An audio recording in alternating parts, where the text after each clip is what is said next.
Ceritanya, torang Meter Gordon baku dapat di True Farm cabang Grand Kawanua. By the way, Sanjay Pepe itu setuju torang mau garap ini proyek guys.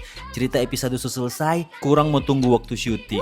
By the way, ini torang di Grand Opening True Farm Grand Kawanua. Jadi sekarang so ada 4 cabang True Farm. Yang pertama di Bolivar, kedua di Air Manidi, ketiga di Tahuna, dan keempat di Grand Kawanua. Teman-teman yang mau cari buah-buahan impor dan lokal yang masih fresh ada di sini. Mau cari bahan-bahan dapur impor lokal mulai dari ikan, sayur, rempah-rempah ada di sini.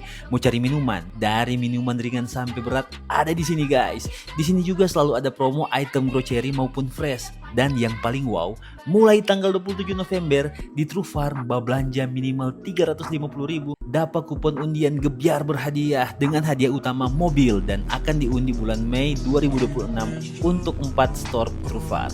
Jadi tunggu apa lagi? Mari jo belanja kebutuhan rumah tangga di True Farm.